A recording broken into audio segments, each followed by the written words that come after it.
What is going on, everyone? Welcome back to Cantina. Jargon, we had a week off last week. We're Yeah. back.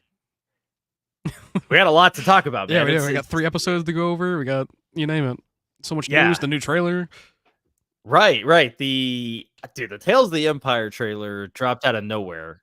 And Yeah. that is kind of a big deal to me. I think it looked incredible. So Yeah, I it was got me even more hyped than I think any of the Bad Batch episodes did, which is saying something. So I don't want this to sound bad, but like I don't even give a shit about Bad Batch right now. Like this is like I'm like I just need this now. Like Bad Batch can go on the back burner. Just for so we're a little bit. getting right, just for a minute. But we're getting 6 episodes on May 4th. And we're getting the Bad Batch finale on the 1st. Yeah. So we're gonna be eating good that week. Continuous. Hey Reginald, how's it going, man? Thanks for joining. So I don't even know what to talk about first. Do you want to talk about Tales of the Empire first, or do you want to just try and go back, because we have a couple weeks we've missed streaming now because I was busy. Do you want to talk about Bad Batch first and then work our way into the other news? We can. Yeah, we can do that. Okay. I'll say because like I want to talk about the trailer too, like right away, but it's entirely up to you. I want to talk about the trailer. Let's talk about the trailer. Let's do it in reverse. First things first. Let's just Thrawn, man, is in the trailer. It's a Morgan Elsbeth and Barriss Offee centered story, similar to Tales of the Jedi. But this is Clone Wars animation. This is our first Thrawn in Clone Wars animation ever. And it looks beautiful, by the way. He looks incredible. This makes me want to get like Legends Thrawn and Clone Wars animation like even more. Yes. Like it's so awesome. I'm saying. Like if they do anything in the future with animation, it has to be in the Clone Wars animation style. Like yeah, it looks better than I honestly could have imagined. In Lars's voice, dude. Once again, he's perfect as Thrawn. I have no words. So when I saw this, I'm like instant hype. And he, like instant hype. Even with him being like a lot younger, he still looks so menacing. Like they still like captured that like perfectly. Oh yeah, I love it, man. I was super impressed with that. But another thing I kind of want to note about this. So we're definitely getting the Morgan Elsbeth story, which is gonna start on Dathomir. It looks like that's what we're seeing here. This is the raid on Dathomir from Son of Dathomir, the comics. Yeah, we're getting an animation. We're getting it visually. Yeah, I mean, because it was mentioned in Clone Wars, but it was never given an arc. It was mentioned, like Dooku was mentioned. He said something about sending Grievous to Dathomir, and that was really about it. Yeah, and Grievous is there, man. He's in the trailer. Yeah, there he is, looking insane, freaking menacing. Yeah, I mean, it looks freaking incredible. Is there going to be stormtroopers in the original armor in the Tales of Empire? Do you mean in like the original trilogy armor, or in the armor we see them in the Bad Batch? I would love to see them in the original trilogy armor. I would too. I think if we're gonna see them, it's gonna be the Bad Batch, like the prototype armor. Just because it's still so fresh. Yeah. My guess is this is maybe like with the Barriss Offee storyline, maybe like a week to 2 weeks after Revenge of the Sith takes place. Like if I had to guess, it seems early. It seems really early in the whole thing. So I'm not sure, man. I'm like that's a really good point, the original, because we haven't seen no, they do have a model because of the Clone Wars season 7. When Vader picks up the saber. So they do have a model for the stormtroopers. I'd love to see them again in the OG armor, but I think you're right. I think the timeline is going to be more around Bad Batch time period. You want to go take this one? Yeah. Well, what was both of your guys' reactions when you saw Barriss in the series and that she's alive as too? I was very happy because Dave said way back that Barriss' story isn't done and that he still has plans for her, and we all thought she was going to be in Ahsoka. didn't happen. So this makes perfect sense to where she is, and our theories all along have been that she's going to be an Inquisitor. And by the looks of it, getting to see the Grand Inquisitor training her in the Fortress Inquisitoris, like this is what I've been wanting all along. So seeing it come to fruition is insane. Yeah, yeah. I mean, I same exact boat for me. I mean, I kind of always assumed she would become an Inquisitor, but I think we're gonna get a full arc here. Like, I think we're not only gonna see her become an Inquisitor, but we're gonna see like her downfall as well. Yeah. Whether that's at the hands of Anakin or Vader or Ahsoka, is kind of up for debate. But I don't think she's gonna last too long as an Inquisitor. No, I honestly think either Anakin's gonna kill her or Ahsoka is. But Yeah. I don't. Oh, hang on. Go back. Yeah. Right here. Pause. Yeah, pause. That guy is the one from Tales with Ahsoka. Next to Marok. So yes, like, I don't think we're gonna get Ahsoka unless it's like after his death and that Barriss is sent after Ahsoka and Ahsoka kills Barriss. That might be the way we see her if we do see her at all. Ooh. Yeah, I mean it's Dave, so I wouldn't put it past Ahsoka making an appearance. But I kind of like Anakin to do it, man. I'd like I would Vader love to for kill him I would because love for him to like finish the job, so to speak. yeah, exactly. Because regardless if he's a different person, basically now he still probably harbors that resentment towards Barriss for what went down with the Order. So I Well, think it would be kind of cool. and I don't know how much everyone else knows too, but like Vader hated the Inquisitors, and he would like beat the shit out of them. He would torture them, Yeah, and it wasn't sparring; it was Vader just kicking the shit out of them. And right. I could be very wrong, but like Vader's lenses are still red at this point. Do you think Barriss might be able to recognize him through the lenses? Like that look in his eye, like when her and Anakin were fighting in her room. I don't think so, but I do think I think it'd be cool if he just straight up told her before he kills her. That's very true too. He's just like, yeah, I'm Anakin, by the way, and just boom, kills her. That'd be sick. He just has to say like an Anakin line for her to be like, oh shit. Yeah. Like she'll figure it out. Hopefully. Yeah. I don't want too many people to know, but she'll know, and then she won't live. Basically, yeah. I'm okay with her knowing if she gets killed immediately afterwards. Yeah, like, that's where I'm like, okay, like give me it, because like Anakin taunting her would be the funniest part of it and like the best part of it. Right, I agree. That'd be awesome. We Rambo, man, it is great to have you here again. You're a big supporter, and we love it. So, yeah, no, keep watching good, and hanging out, and if you have any questions, Tony, once again, another big supporter. Thanks for joining. Is she the seventh sister from Rebels or not? I do not think so. They're two different people. Okay, I thought so too. Oh no, go ahead. If you have something to add about the face tattoos are different, I believe too. I'm gonna double check. But I know they're not the same. Cause I don't think they are. But can we talk about Marok real quick? Like, so this is like he's just chilling there.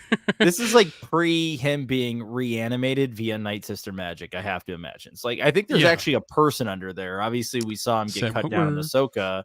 Yes, that's what I wanted to get at. Do we think it's Sam Witwer voicing him? I already got that on the board for like the theory videos to make off this trailer. Like it's already on the board as one of them. Like this is 100% gonna be Sam Witwer. Like I guarantee they're digging up that concept art drawing, and they're gonna be using it. I would be more upset if it wasn't him. I kind of am in the same boat. Like I think if it's now's the time. Now's the time. Yeah. Like this is Marok. I think it's Sam Witwer. I think also too, like the most revealing part of this too is like for the teaser photo as well. This is the shot in the teaser photo. So any other scenes past this with Marok, we're not gonna have it. Like it's gonna be fresh. We're not already seeing it. So who knows what we're gonna see? I hope it's not just like a empty Easter egg where like we're gonna have to wait to learn more later. But we'll see. I don't know. But yeah, I mean, I'm pretty pumped about the whole thing, honestly. Tony says, I'm glad to see Morgan's backstory. It will make the character impact in Ahsoka show more important. May explain why she uttered for Dathomir at the end. Yeah, so she definitely has some serious loyalty to Dathomir. And can we just talk about this shot real quick? When she puts her hand in the sand, I'm like, that almost looks live action. Yeah, it does. It does. It's incredible. Absolutely incredible. It's weird. It looks more live action than in Rebel Moon when the main character Rebel Moon puts her hand in the sand. Like, right. And you have like the crazy green screen background. Yeah. No, it just looks so good, man. Yeah, she definitely. I'm glad that we're seeing Corvus too, and Thrawn being on Corvus. Yes. It all will tie back to what we've seen in the Mandoverse, which I'm always dude. Eager to see more Mandoverse. Dude, this almost looks live action too. I wouldn't be surprised if they used the same like digital background they used for the volume in. They probably did in this model. You know what I mean? Okay, so I had a question about this actually. So, is this New Republic? Like, is this like post Death Star 2? Because that looks like New Republic to me. Yeah, but it definitely does, and I think it might be. But why does Morgan still looks pretty young here though? So maybe this is like not New Republic, but before the Empire got this far out in the Outer Rim. And like whatever. The uniforms, the blue uniforms, just seems New Republic and not Rebels, you know. So that's why I'm very curious. It's very Matt Lanter from the present episode 6 of season 1 of Mando. Right. That's why I'm like, I think it is New Republic, but if I want to play devil's advocate, I might say it's like, I'm gonna say it's New Republic. I can't even like, but I just feel like she might be she has to be more aged up a little bit. I feel like. See, I'm thinking the way I think it's gonna go down. I think it is New Republic, and you know, it's Clone Wars animation. Wait, is this not the guy who? Yeah, it is the guy. Okay, that's the guy who from the Mando episode. This is definitely New Republic then. I figured it was either that or this was like him being like maybe like 5 years beforehand or something like that. But even that's New Republic. So because Mando takes place 5 years after Return of the Jedi. Tony says New Republic. Do you think it's just before? I feel like it's probably maybe like a year before. Like I don't think it's like right away. I would say a year, but what I'm thinking is a possibility is this is probably the final episode of her arc because there's probably gonna be 3 for each. And I wouldn't be surprised if the New Republic gets wind of what's happening here, sends out like a distress call to Ahsoka. Boom. Next thing you know, she's sent there. Yeah, because it looks like they're obviously this guy already contacted them, and they're going to go reason with her, and that's how they're going to end up in the shootout, and that's how she's going to end up like taking control over Corvus. Yeah. So their ship blows up. That's that's how Ahsoka's going to get alerted. Yeah, you got it. Perfect. I think that's the way it goes down. Yeah. That's my thought, at least. Yeah. You want to skip to the training scene? Yeah. I just had something I wanted to point out in here too. In this one? No, with the Grand Inquisitor and Barriss. Oh yeah. Let's go. It's here. So I don't even think this is in. This might be a wild theory. I don't think this is in the fortress. Oh, I don't think so either. I think this is too early. I'm gonna say maybe way out there. Either one, the Jedi Temple and the Sith Temple underneath it, or it's on Korriban. I think Korriban might be a little bit out there, but this is definitely a Sith Temple of some sort. Yeah, there's definitely some markings up here on the walls. I don't think it's the Inquisitors either. So it's definitely not Malachor either. Yeah, so that's I'm thinking it might be Korriban or some other. I don't know. Yeah, I'd love to hear what you guys think.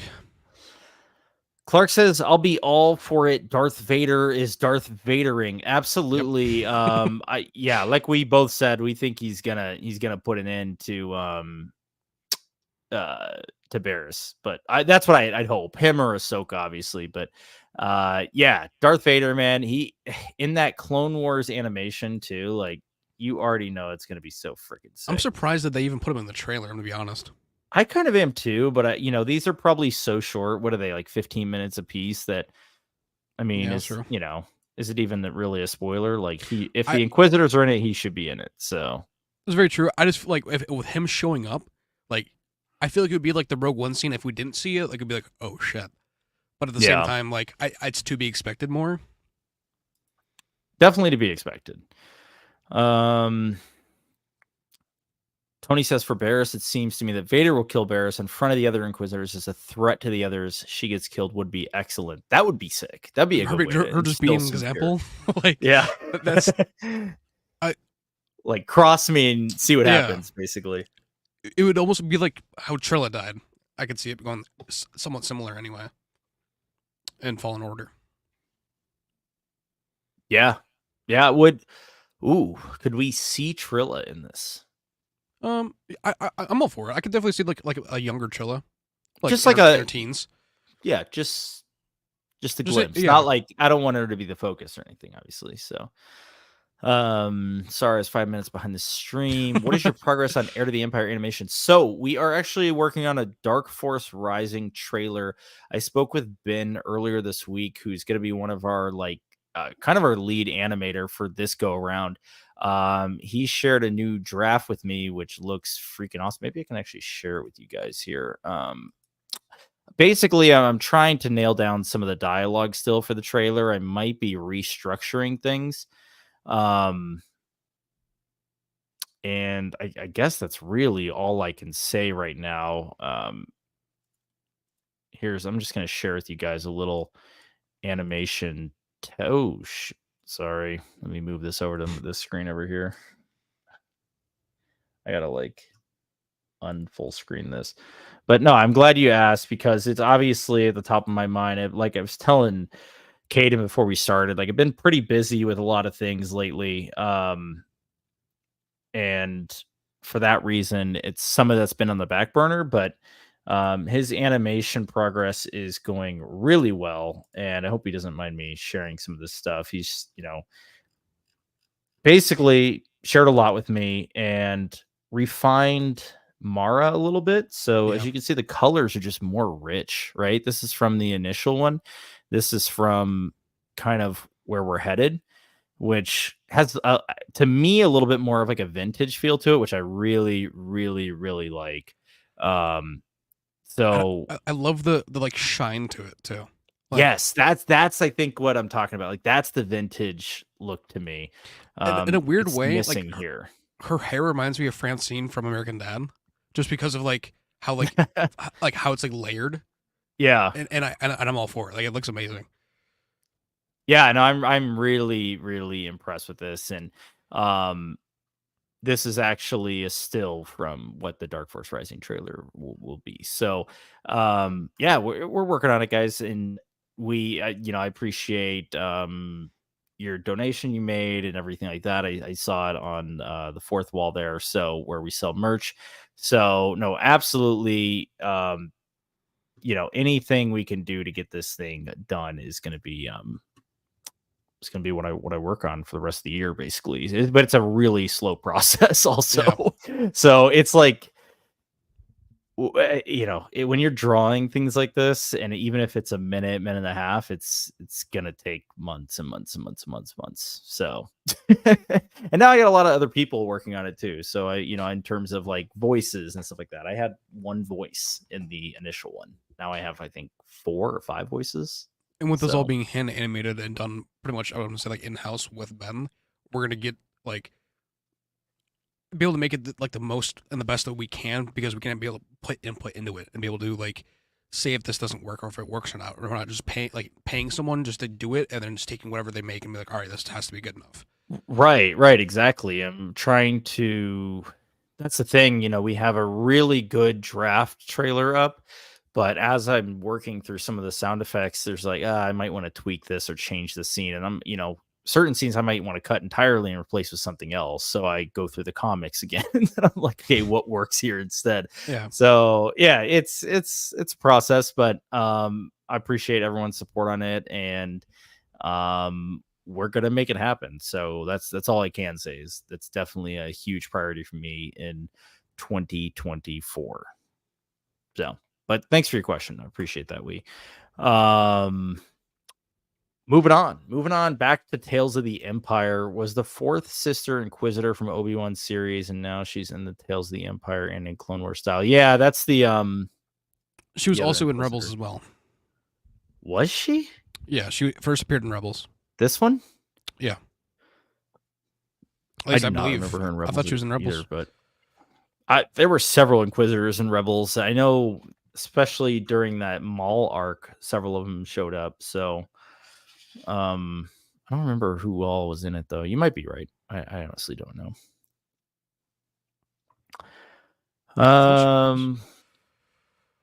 Also, we will see who Maraka is for real. Does his death lead to Morgan using his body to be resurrected by Morgan's use in Ahsoka? So, but could these cross over at some point? I'm thinking, yeah, and I think honestly, Thrawn might ask to have his own personal like Inquisitor, and have one like state like as like a bodyguard, so to speak, like to be that Rook replacement. And I think that's how that's gonna come in, and that he's gonna go with Morgan, because Maraka was already with Morgan prior to Baylan and Shin. I mean, do we know that? I don't really know that. So, well, because when Baylan and Shin, go on. Maraka's not there when Ahsoka's there. Yeah, yeah. I'm saying like, I'm assuming Baylan and Shin are already on their like mission already with Maraka. But I'm saying like, before the events of Rebels, when Rook comes in, like Maraka probably is gonna die, and then Morgan Elsbeth is gonna bring him back. Like, okay, it's gonna be pre that, yeah. Okay, it would be pre-Rook, basically. Yeah. That would be cool. The other thing I was thinking is it would actually be cool to me if towards the end of this is when she hires Baylan and Shin. That was sick. Oh my god, dude. That, I mean, to see them in Clone Wars animation, that would be nuts. Damn. I don't know. A lot of possibilities. Really, really excited. Maraki's used in both storylines. Yeah, that's what I'm saying. If they cross like over, that'd be cool. That's New Republic. We saw that one. Did you see the new Clone Troopers battalion in the gray armor? Who are they going to call them? Yeah, I did see that. Where is that? That was when they escorted her out of yeah, I believe so. They're like, be thankful you're not a Jedi or something. Let's see. Yeah. That's definitely not. Look at the lenses. It's definitely that that like group that Crosshair was a part of at first when they were torching the villages and stuff. The green lenses in the visors is really giving it away from me.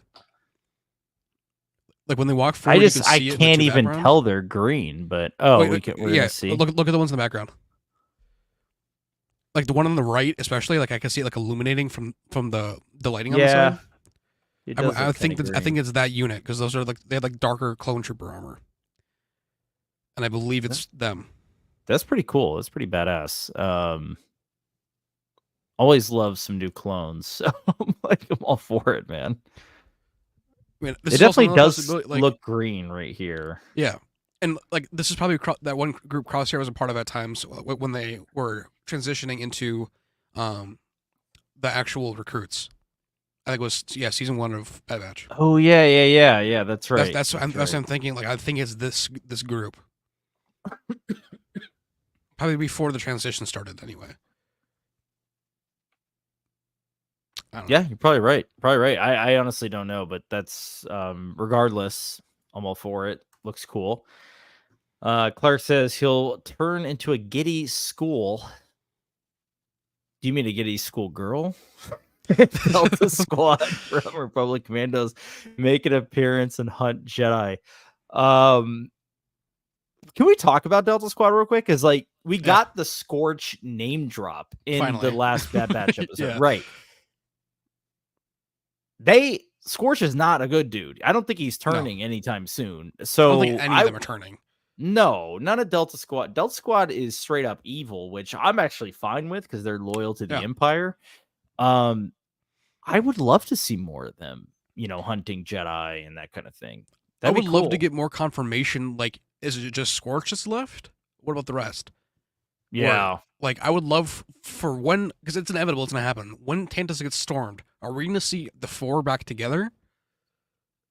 Dude, what if they're just wrecking shit? That's what I'm saying. So like, cool. Like, what if they're just plowing through, dude? Like, yeah, that'd be sick. That'd be a good time to get some Republic Commando like callbacks because we haven't really. It's just weird that like Scorch is there and he just doesn't do anything. Like, you know what I mean? He's just there just like to fill the space. And I feel like if he wasn't important for some reason, why wouldn't they just put a normal clone commando in there? They have before with other things, and in the show too. So him being there has to give some sort of payoff towards the end. If not, I'm gonna be like, why was he even added to begin with? Besides just to show that, like, yeah, we still know about him. To be like a completely pointless Easter egg, yeah, I'm not for that. I actually would much rather he serve a purpose in the story. I mean, I hope he serves a purpose because I don't want. It's like Tantus. I mean, in general, and Tantus isn't a character, but I don't want Tantus to just be called Tantus for a callback reason. Like, I want Tantus to serve a purpose for the greater story of Thrawn going forward. It has to, and honestly, I'm gonna say Tantus is a character. Like, it has depth to it in a way. Yeah, like, it has like a lot of characteristics with it, and I feel like we're gonna see it change over time with our theories for the Mando movie and Dave's movie. Like, I think Tantus is gonna be the new like base, like for all the cloning's gonna happen and everything with Thrawn after they leave Dathomir. Like they're gonna restart up Tantus. That's what I think. I think that's gonna be his hub, and it'd be cool if they tie it in, because the New Republic is not going to know where Tantus is at all. Who is going to know? Rex. Yeah, and who? Ahsoka. Like, they're going to be together. Right. I feel like Rex is still around. He has to, like, he's going to be old and decrepit, but he's going to still be around. We're going to see Tem in the armor. We're going to see Tem. I'm full-heartedly believing that we're going to see him as Rex and Boba. Are they going to share the screen? Probably not ever, but like they're still going to be there. I hope so. That'd be so sick. Yeah, I hope so. Like, yeah, because he'd be the only one. Because that's what I'm thinking. He'll be the only one who had been to Tantus. So like, if they're struggling this hard already, like pre-full Empire to get the location to Tantus, like afterwards, like post Empire, yeah, good luck finding it. Like, if you're already struggling this hard now and it's just the beginning stages, there's no way in hell. I'm trying to remember how they, and if anyone knows, please put it in the chat because I've read the book multiple times and I still am drawing a blank. How did the New Republic find Tantus in Legends? Because I remember Mara being on Coruscant after Dark Force Rising, and I feel like maybe she said that that's where the Emperor's storehouse was because she goes there with Luke, but did she just know the location of it? Like, I don't remember. Yes. The line literally says the Emperor had a private storehouse. It was where he kept all of his private mementos and souvenirs and objects of technology that he thought might be useful someday. One of the artifacts one of the artificial coverings held a complete cloning facility, Mara Jade. And it's on the planet Wayland. So she just straight up knows. Okay, so here's my thought then. In Dave's movie or pre-Dave's movie, Rex is going to be the one to share that info, especially after I bet you clones are going to show up in some capacity. Yeah. And they're going to be like, where the hell is Thrawn getting these clones? Also, too, so Know. You remember how Clone Wars Season 7 ended? The little jump in time? Yeah. I think the show might end with that jump in time being from Tantus being all disheveled and destroyed to Thrawn arriving. That would be crazy. From it being like abandoned and everything, like from like the destruction to a time jump with Thrawn and the Chimera orbiting above Tantus. No, like seeing like the shadow like going up like the mountain. Like, I wish you didn't even say that, because I'm honestly gonna be like, I'm gonna be devastated if that doesn't. It's either gonna be at the end of Bad Batch or the show. One of the it has to. Right? Like that. Okay, Bad Batch is 3 seasons. They started right off, spinned off from Clone Wars. Yeah, they have to bring it back. That would be freaking incredible. I mean, I'm gonna make that video tomorrow. Like, I love doing the breakdown, like how this is how Bad Batch is going to end. Like, that would be a perfect callback to Clone Wars, number 1. Yes. And Dave loves that. It's like poetry.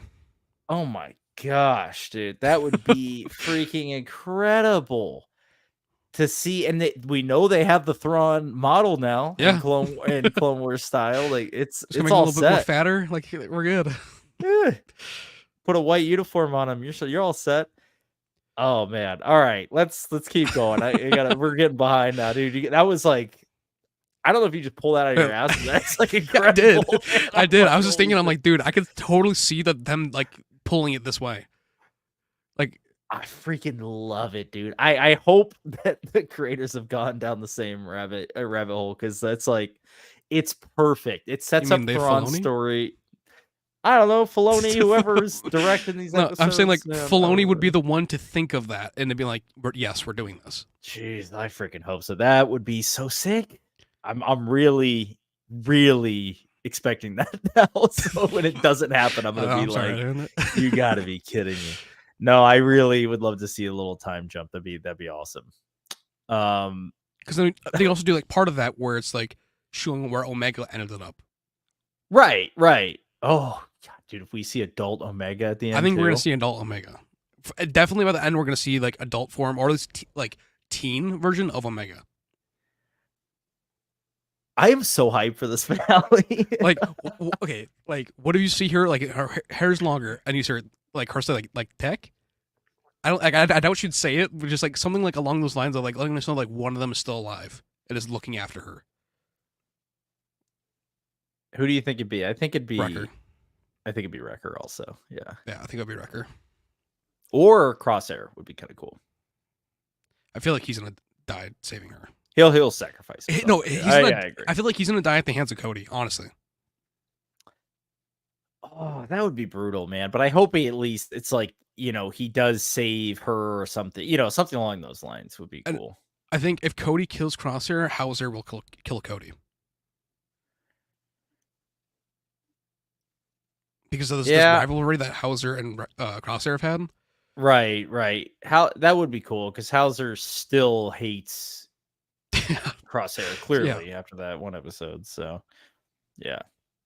All right. The possibility of seeing Baylan and Shin at the end of Morgan Star would be wild but improbable. Who would have known how exciting think of possibilities could be? Yeah, I mean, there's so many possibilities, man. I'm getting too excited over here for all these. The possibilities are endless. Possible endings. I love animation, dude. Anything's possible in animation. That's what makes it so fun. What's going to happen to Scorch in the ending of season 3 Bad Batch, and is he going to be in Tales of the Empire if he survives? So I think Tales of the Empire is going to take place, I guess, probably around the same time as Bad Batch, right? Or maybe earlier. I would say the first episode is probably before, and then like the second or third of being in that like not like the Morgan Elsbeth storyline, but the other one with the Inquisitors. I think that will be towards the Bad Batch part. Yeah. Okay. I don't really think we'll see Scorcher in Tales of the Empire, but I think I like we already said, I do think he'll kind of get his due in the finale of the Bad Batch. I think he'll kick some ass. I mean, if anything, I could possibly seeing some sort of other member of Delta Squad. I mean, But that's if they do bring in another member of Delta Squad, then they really do have to like have this big homage. Like if they have like Fixer or Seb show up, Yeah, then we then need they like the need to whole have it pay off. the whole Republic Commando squad is just there. That'd be nuts. Morgan's backstory is important for Dave's movie, perhaps leading to what will occur. Thrawn starts to deal with the Night Sisters' use of those bodies.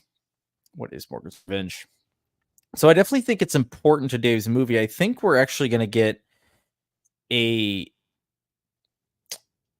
I don't know if we're going to get anything in the future that we haven't seen yet in Mandoverse. I think this is just going to give us important background for her character and what maybe Thrawn's plans are with Dathomir. So I definitely think like we're going to get a little tidbit here and there, but I don't think it's going to be like, oh, by the way, like here's what he's doing with the Night Sisters. I think it's going to be like her backstory leading up until right up to the events of Mando when she dies. Or not dies, well, like when Ahsoka comes in and everything. Like, it's going to lead up to that so we see why she was so hellbent. And like, how she arose to power and how she knows Thrawn. Because that, like, you got to think like 2020 when that name drop happened, no one was expecting that. And also, who's this lady? How does she know who Thrawn is? Because Thrawn is supposed to be gone. So, like, I think that's they're wanting to pay that back because now we do need that explanation. So, yeah, that's how. No, that was sick in 2020 when that name drop happened. I'll let you handle this one first, and then female Jedi and which female? Sorry, all right, I'm gonna repeat that. Sorry, which female Jedi ML do you like from the Clone Wars and Bad Batch and Tales of the Jedi? I would say definitely seeing young Caleb Doom and season 1, episode 1 of Bad Batch for male. And I'm gonna say Ventress in season 3 of Bad Batch.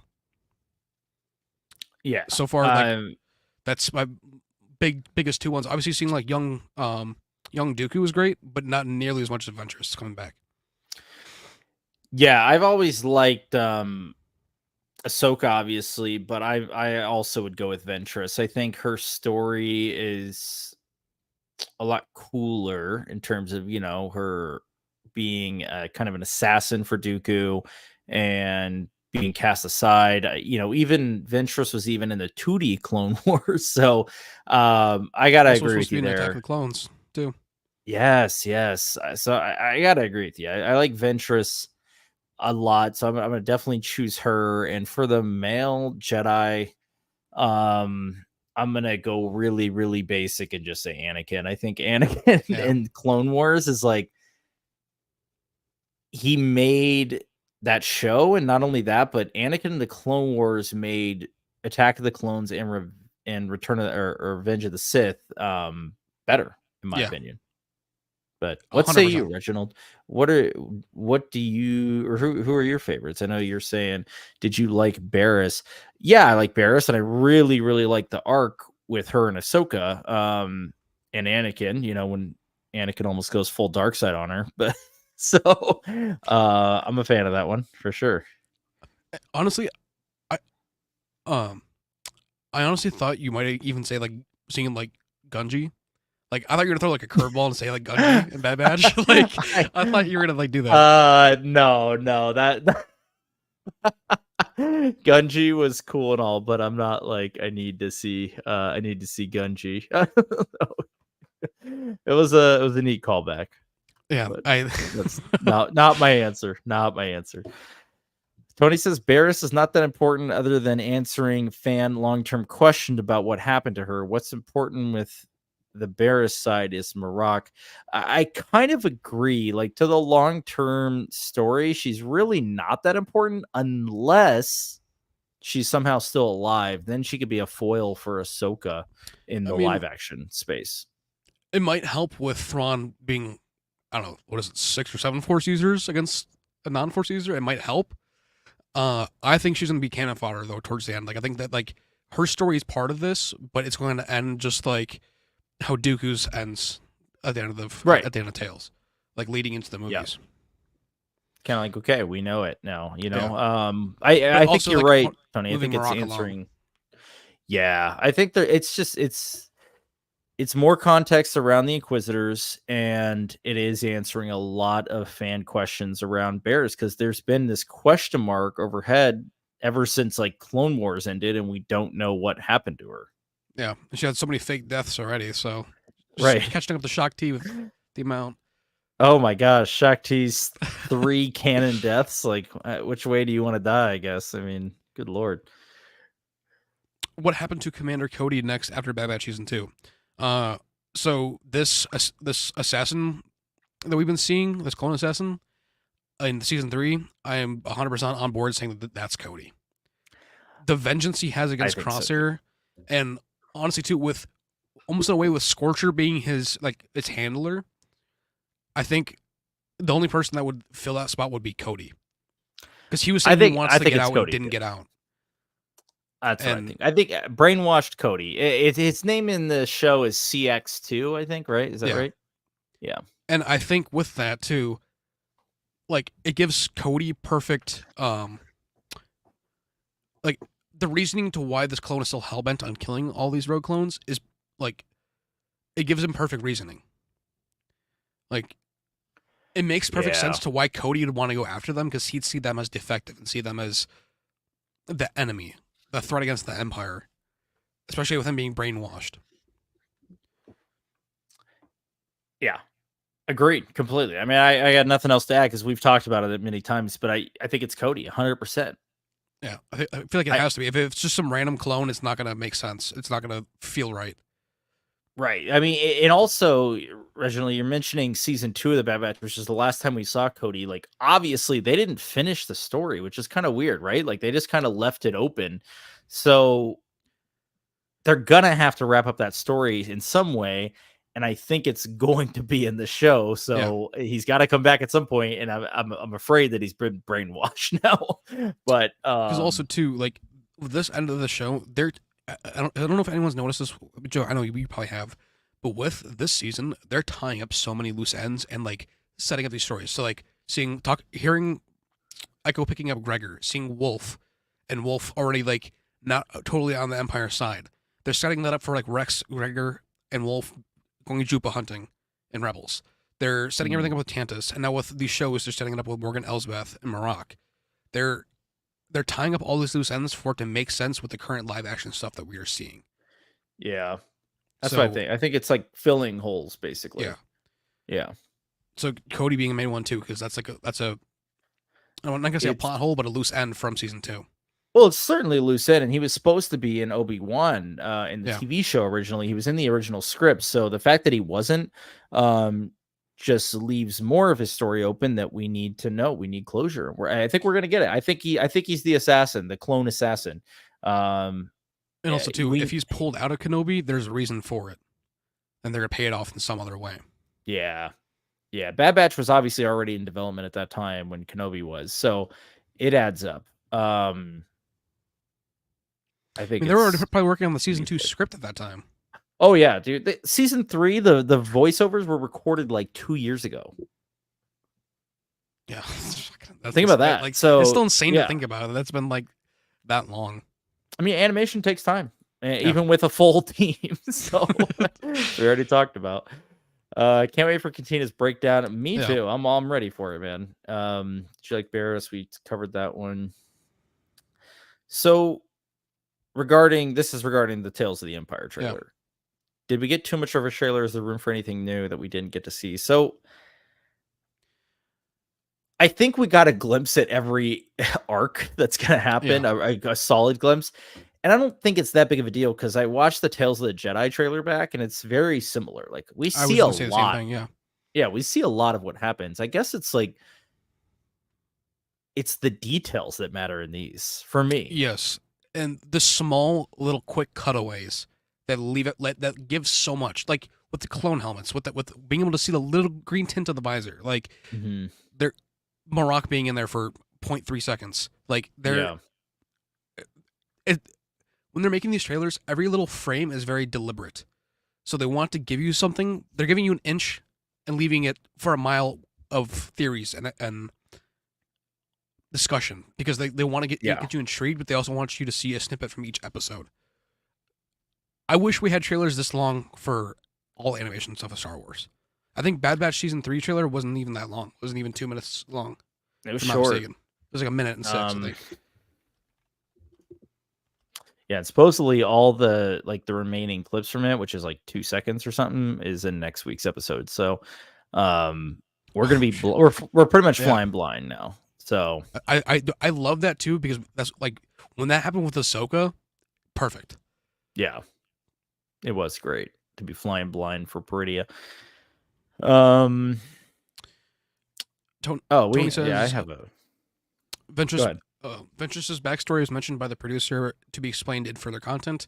Now that Ventress is not in the season of Tales, will that mean that Ventress will have her own series?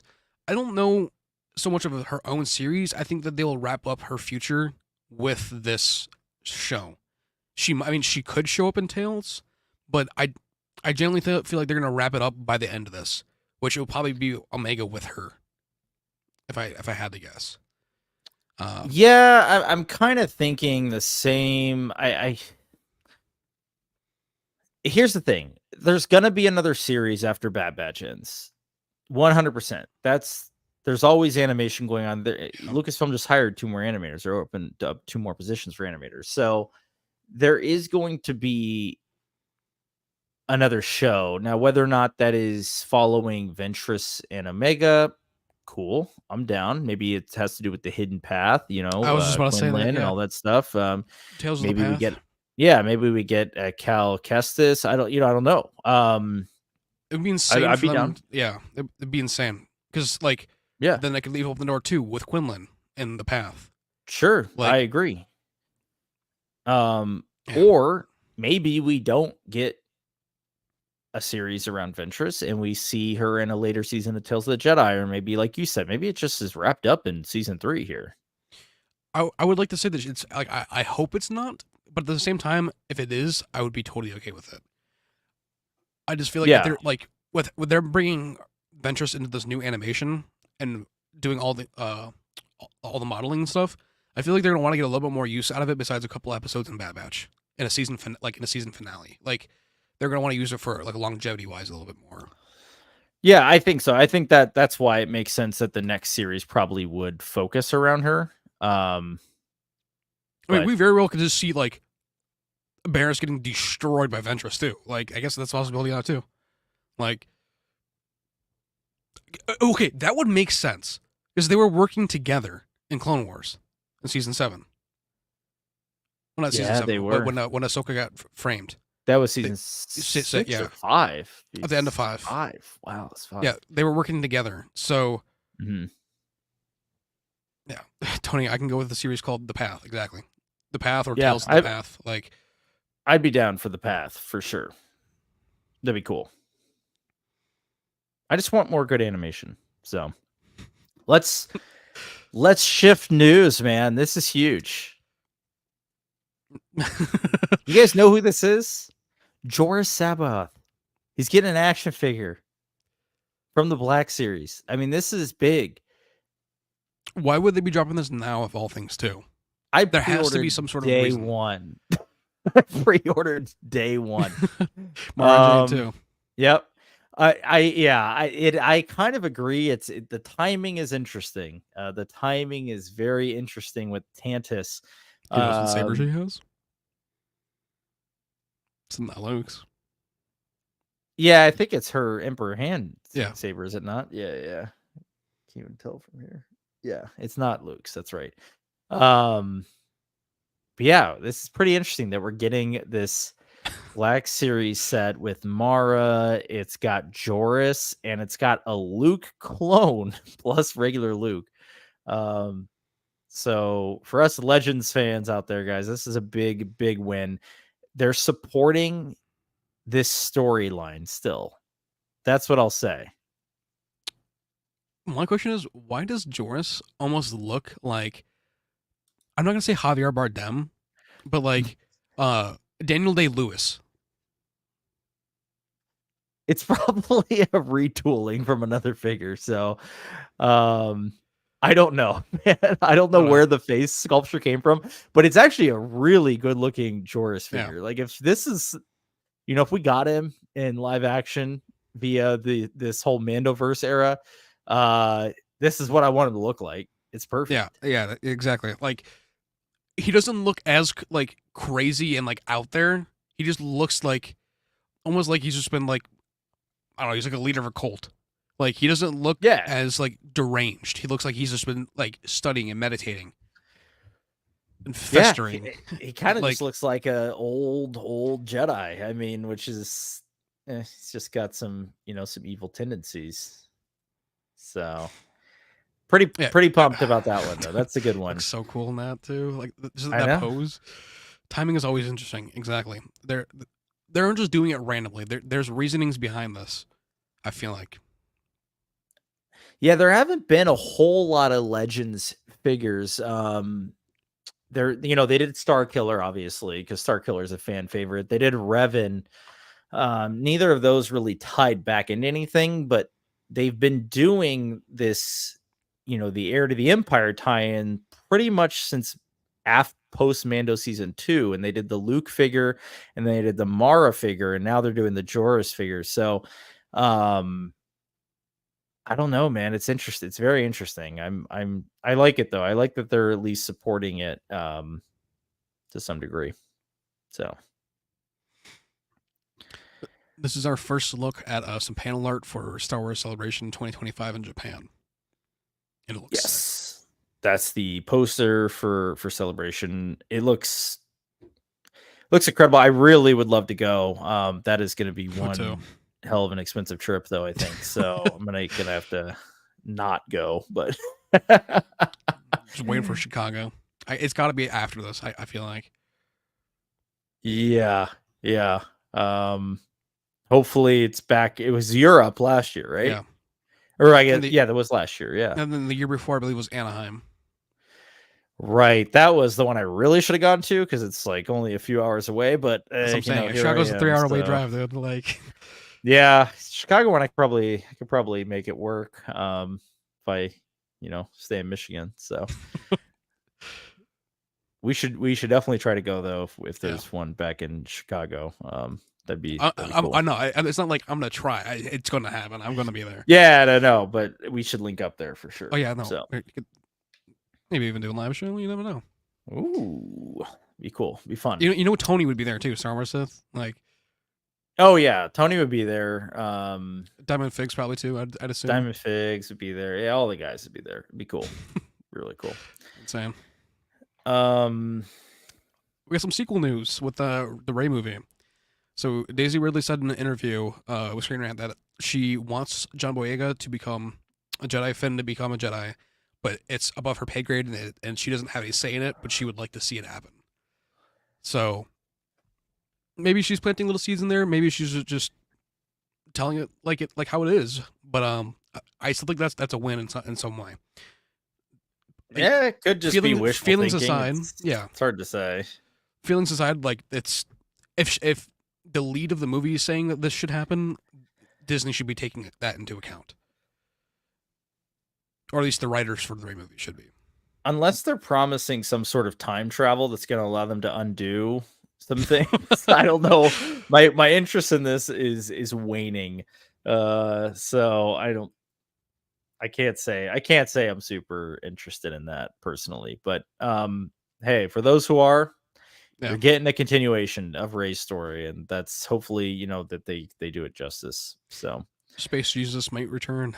And I would like Finn to be in it though. If if it's going to happen, I do want Finn to be in it because he deserves to be a Jedi. Plain and simple. Couldn't have said better myself.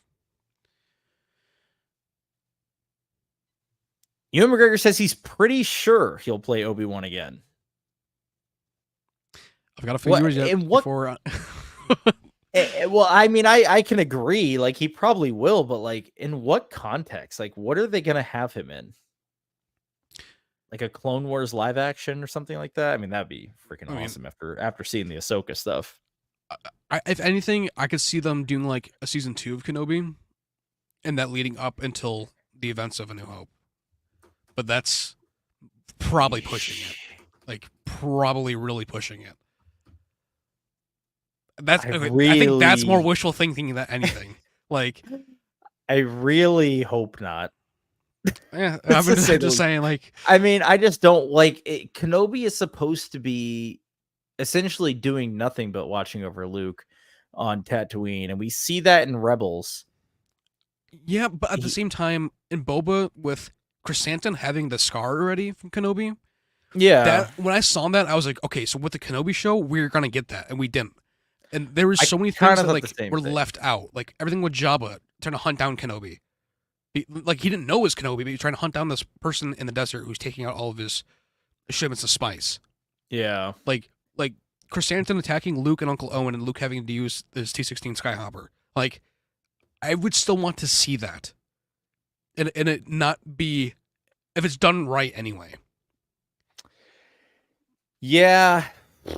If they adapt the comics, I guess I'd be okay with it. I just like I just don't think it's necessary, right? And It's definitely not like needed, but right. So I don't know what he could possibly show up in where I'm like, damn, I need that show. Like I need to see that. But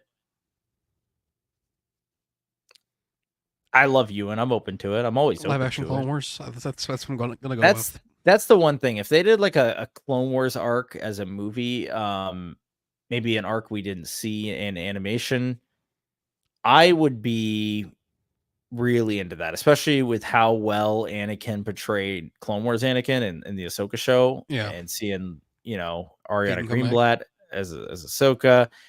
I just, yeah, I think that'd be freaking awesome. So, in other news, so a lot of people were pretty upset when the news came out a month ago, that the Quarter remake was canceled. But the chief um, the chief creative officer had said that the game is still happening and it's doing alive and well, and that it's still in production. That those were just rumors that it was canceled. So it's confirmed that this game remake is still happening. Don't know a date yet, but it will still be coming out. yeah, that's a big win for all of us. That the game could be incredible if done right. I would just hope that they update the fighting, the combat. Yeah, because it's turn-based combat in the OG, which is clunky, slow, not fun or interactive really either. So yeah, that's what I'm saying. If they get the combat correct and they keep the story the same, oh my gosh, that would be, give it like Jedi Outcast like combat even, or like yeah. I'm excited though. Yeah, that would be a big win for sure. I'm gonna catch up on some chats, guys. Sorry about that. Do you just wanted to get through a lot of those news items? Do you like Imperial Venator or Imperial Gunship or the V-Wing? V-Wing. V-Wing's cool. They're all cool. What am I saying? I like the Venator best though. I think it's awesome. Yeah. I just think, okay, like I would take Imperial Venator over the Star Destroyers.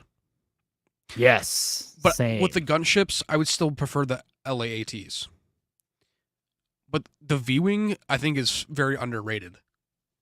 Like, yeah, but it's underrated. I'll agree with that completely. So definitely, for me, beats the B-Wing, but that's, or A-Wings even too. Like, oh yeah, I like it better than the A-Wings. The B-Wing is a cool ship to me. I really like the episode when Hera gets the B-Wing. It's a fun one. I mean, it's always interesting. Dave's is really shoveling Legends characters back in the Star Wars train boiler. I'm fine with it. Do it. Bring us Talon. Bring us Card. Bring us Mara. I was gonna say, do I even say it? Bring us Revan, dude. I don't care. Bring us anyone at this point. Like, I really want to see Kyle Katarn. Yeah. Oh god, bring us Katarn. That'd be so sick. Corran Horn. Anakin Skywalker. Yeah. You mean Anakin Solo? Yeah. Well, we've talked about this. They should name. Yes. Yeah. Yes. I'm all for it. You already know me, man. No, I know where you're going. I know where you're going. I'm all for it. We've talked about it at great length. Star Wars Japan, great poster. Agreed. No Godzilla. No Godzilla. Or this little beast. John Boyega needs to leave the past behind and give it another shot, but I'm not looking forward to it. I think he said that he was open to returning as well if the story is right. So, yeah. Seems like he's kind of let it go. Which is fine. I don't blame him. We could see the knighting of Anakin Skywalker. But they would have to do so much de-aging for that. Because he was like young. But I would say that it was still a little bit after Attack of the Clones. Like in that transitional period. I would say yes, but the Attack of the Clones era Anakin we got in Kenobi looked horrible. Yeah, but the Anakin that we got in Ahsoka looked amazing. Yes. So which is like think 3 years later, 2 years later. Yeah, but technology is advancing. So like, okay, like Gemini Man had one shot of Will Smith in it that I didn't know was completely CG and looked amazing for what it came out. I think it was in 2016 or 2017. Yeah, so yeah. I could see it being possible if it's done right. I mean, I can. I just Ewan, have him grow with the beard and give him a mullet. He'll be fine. Just remove the wrinkles. Him you can do. Yeah.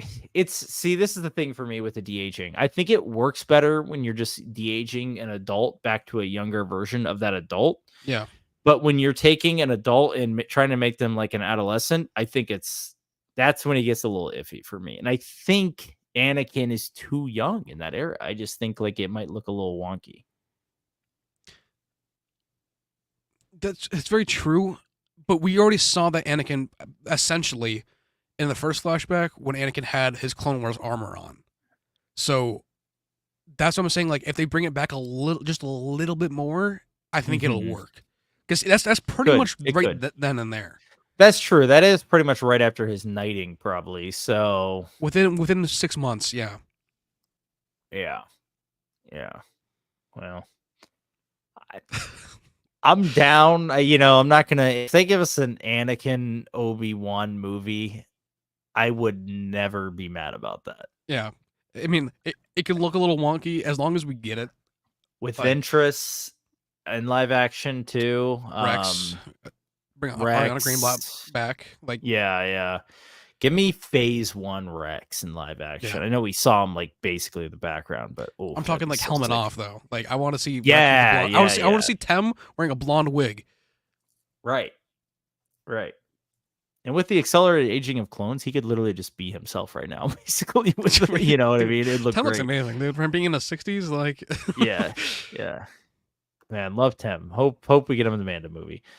I'm done with Tatooine. Agree. I am too, unless for a little bit. Unless we're going to get Boba. Unless we're going to pick up Boba, then I'm all for it. Supposedly George had a bunch of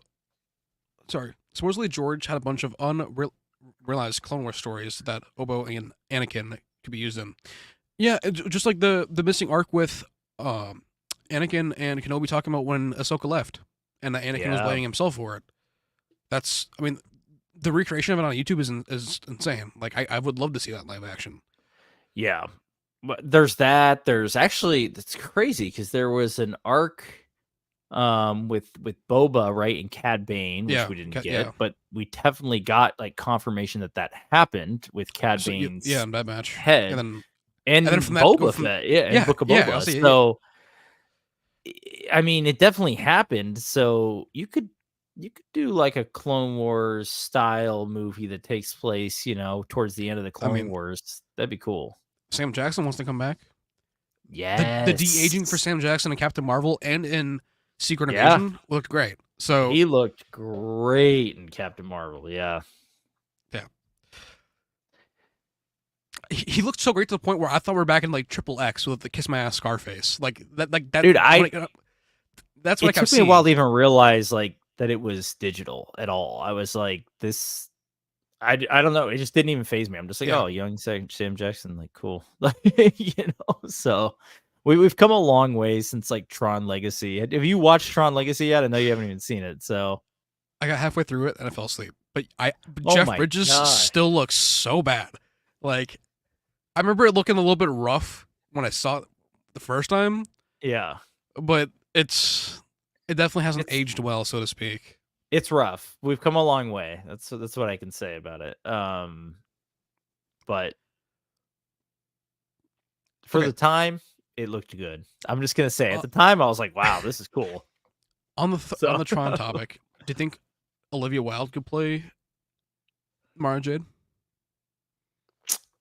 I don't think so, but I was just. I think she's too old. I think she's too old. Not that she doesn't have like the look or anything. I just think she's too old. So I just keep picturing her face from Tron and then like Ben's drawing. Yeah, but Tron came out like 15 years ago. So. Well, yeah, it was, there's that. I'm just saying, like, okay, when I watch Don't Worry, Darling, like I'm also looking at like that, like I could see it working, but at the same time, I don't know, it's very. Oh, I dude, I just don't want Jennifer Lawrence. Not Jennifer Lawrence. I don't want Scarlett Johansson. No, I don't either. I really don't. Like, she is Black Widow, and that's that. You know what I mean? I don't want. Yeah. I don't even want Elizabeth Olsen. You know. I don't want Anya Taylor-Joy or Emily Blunt either, though. Oh, I love Emily Blunt, so I would take that. I think she's fantastic. But once again, I think she's too old. I was just saying, I think she's a little too old. Yeah, I think she's too old. I mean, Karen Gillan. I think she would be perfect for it. I mean, the hair's already there. Right. 100% her. She also was just great as. The other thing is, okay, yes, she was in Marvel, but like Nebula is not a. We don't look at Nebula and think, oh, that's Karen. When I think of Karen Gillan, I think of Jumanji. Right, I think of Jumanji also. So, yeah, I think she would be great. Maybe a little young, but who knows? In a few years, when they're finally getting this thing, I'm thinking Millie Bobby Brown. I think she's a little too young for that. How old is she? She's got to be in her 20s now, right? She's a year younger than me. I'm 21. Are you kidding me? She's only 20. Yes, she's a year. What do I know? Younger than me. Okay. Yeah, she's too young. Too young. Because we just don't see around 30, probably. That's what I'm saying. I think Karen Gillan would be perfect. Yeah, I don't want Margot Robbie. That would be like, it would be great, but at the same time, like I just know it's not gonna be the same. I would still see Harley Quinn. Yeah, no, I think that'd be cool, but no, we definitely need to go younger. Yeah, I don't know. I can't even think of anyone else besides Karen Gillan. So I guess it has to be Karen Gillan. So yeah, that's that, guys. So we figured it out. Anyway, Reginald says, do you two have Star Wars games? Yeah. Plenty. I Battlefront. I really liked Battlefront. The newer ones when they came out, I thought they were really fun. Still have KOTOR on the Switch, so that's a good one. If you haven't played KOTOR, play it. On Steam, I have KOTOR, I have Old Republic, I have Jedi Outcast 1 and 2, I have... Yeah, Jedi Outcast is cool. I got all of the... what you call it? Force Unleashed, you name it. I've never played Force Unleashed. I really should. That's wild. At some point. For you being such a Star Killer lover, that's... I know. I mean, it's like I know the story, and I've watched a lot of the cutscenes, but I've never played it myself. So I just I've watched other people play it. Looks There's fun. Some cool lore in there. Yeah. I know Yoda shows up and Boba Fett shows up. There's a whole bunch of people in Boba Fett voiced by D. Bradley Baker too. Really? Oh wow, I did not know that. That's cool. Yeah, one of these days I'll get around to it because I do know. I think it's on the Switch now, and I was gonna try it out on there. Game I want to mention is Shadows of the Empire. See, yep. I'm a little older than you. So when I was a kid, there weren't that many Star Wars video games, but we got something called Shadows of the Empire in 1996 or 7, and I had an N64, and I had the game on N64, and yeah, it's freaking awesome. It starts out on Hoth, like right during like Empire Yeah. Strikes Back. So it's a sick ass game. Shadows of the Empire was a multimedia project though too. So it like I have the comic, the paperback comic, and I even got some figures from it and everything like that. So I if you haven't played Shadows of the Empire, if you can get past the graphics, I really suggest it. It's a lot of fun. I actually whipped out the N64 like last year and was playing it when I had COVID. I was like stuck in the house, so I was playing Shadows of the Empire. That's a fun one. Dark Forces 2 as well. Dark Forces, yeah, they're remaking it. Or they just like remastered it or something. So yeah, I don't think it's only on PC though. The remaster, I don't know. I think it's going to PC and console, but I'm not. Is it going to console? Don't quote me on that though. I'm not entirely. That'd be sure. a big win if it goes to console. I'm gonna have to play through that. You know, I like love Obi's it. hair stuff. Hilarious. I love the Bee Jedi mullet. like the mullet. Short step at the basically Gandalf on crack. He sure is, man. Let's like just look at this guy one more time here. Let me just pull this shit up. You're telling me this guy isn't Gandalf on crack? Oh man. Can we zoom in anymore? Yes. Yeah, there he is. I like how he's like jacked also. I was gonna say what's that about? That's what I'm saying. Like I could see him just in there like meditating and like keeping up with his training. Like yeah, he's not gonna be just sitting there like old and disheveled. Like no, he's gonna be at like peak like performance. This is what peak performance looks like right here, guys. So I'm saying Daniel Day-Lewis, like for live action, it would work. Let's see if they get like gangs in New York. I love these hands. They have like the little wrist, like. Well, they have like the electricity coming out of the fingers. That's a really it's good melted model. into the like. Yeah, yeah. I'm into it. I can't wait to get my figures. I mean, they're gonna sit back there with the Dark Force Rising box and the Art of the Empire box. So yeah, that's gonna be sick. Yeah. Anyway, I would like to see Natalie Portman and Hayden do the Vader comic stream where Vader seeks out Padme's death and discovers her handmaiden alive. I would love that too.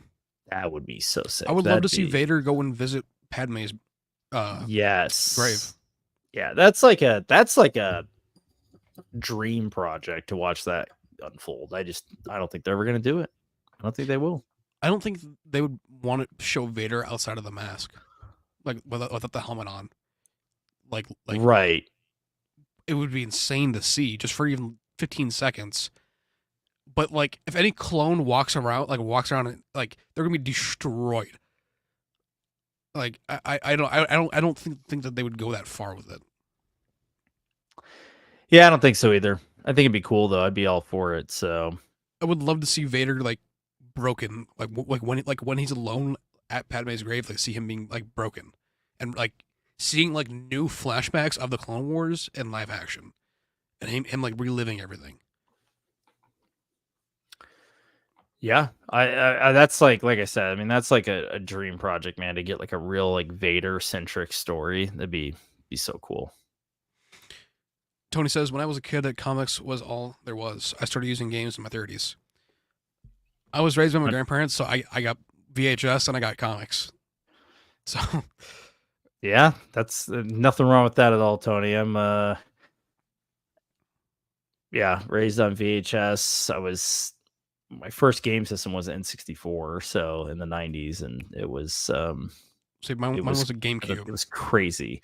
Yeah, I had a GameCube once upon a time. I still have it. I don't know why. I don't know why I'm saying I have a PSP too. I kept all mine as other things. You know what I mean? I have them all. So at my dad's house, I still have my original Xbox from 2003.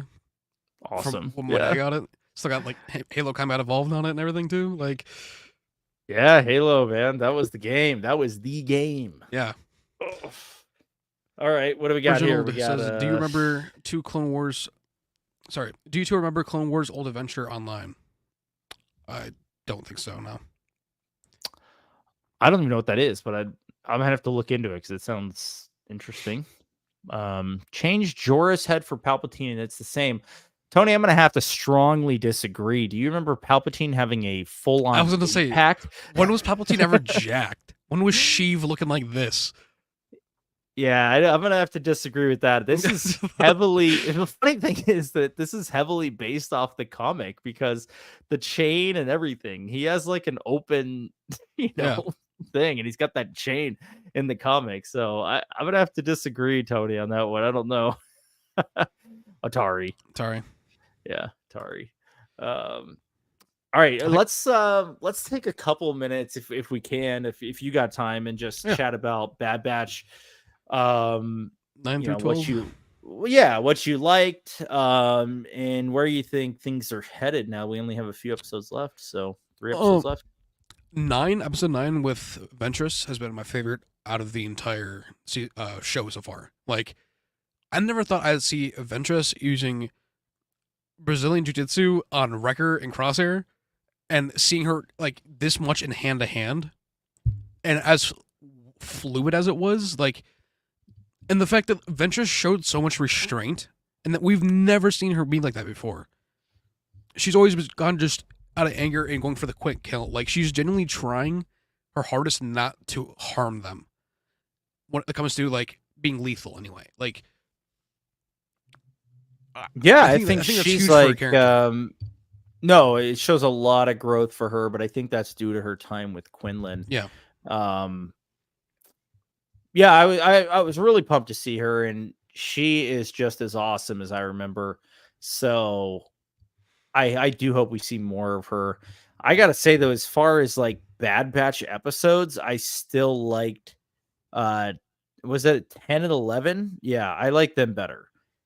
I just they gave us I mean, to me, the Ventress episode was just another almost like a side quest episode of like, hey, here she is. She's gonna drop like this very, very, very small bit of info to the point where we don't even still know if like Omega's force sensitive or not. She doesn't even tell us why she's alive, so we didn't get any info on her backstory. Essentially, she's just there to be like, hey, yeah, I'm here. And by the way, the Empire is going to be able to find you here. And I thought she gave us more than enough confirmation that she's force sensitive. I don't think so at all. I mean, I think she kind of was just like, she might be. I think she could tell from the first 5 minutes of trying to train Omega and to see where she was at. I think she could tell. And I think there's a reason she didn't tell Omega how powerful she thought she was. That might be. She might just be trying to protect Omega, but that's what I'm thinking. And also too, like with her, we didn't get a lot of answers, is what I'm saying. We never get answers from Ventress though. Like, when have you ever got a straight up answer from her? Right. Well, that's what that's what I'm saying. Like, it's cool to see her. I'm all for seeing her, and I actually hope we see more of her. I just, as far as like how they serve the story, episodes 10 and 11 were like gripping. I thought they were seriously good. I mean, not that 9 wasn't good, because it was all 3 were fire, but 9 or 10 and 11 were like, dude, I'm like, they're like kidnapping kids and putting them in Tantus and like taking their blood, like holy shit. And then when they raided Pabu or whatever in freaking 11, and Crosshair didn't get that tracker on the ship, dude, I'm like, this is wild. Dude, with 11, I didn't have like any attachment to it, because like, I already like had thought that like, okay, this is how this is gonna happen. I full-heartedly expected like a new Crosshair wasn't gonna get the tracker on. Like, I could just I was expecting him to get it on, because I'm like, I was like, they've been showing him missing so much. Left. We have 3 episodes left. How are they gonna get to Tantus? Through Cody. They're gonna have to capture him in some way. He's going back to Tantus with her, if it is Cody. Yeah, but I guarantee they're gonna want. You think he's gonna come back after? Yes. They're going to want the rest of the batch eliminated so they can't come back. So Omega cannot escape for a third time. I'm going to say a third time now. So I think they're going to come back. I just, with episode, with the last one that we had, I think it was 11, I don't know. I didn't really like, in the first 5 minutes, I didn't really care for it anymore, just because like I could already see where this was going to go.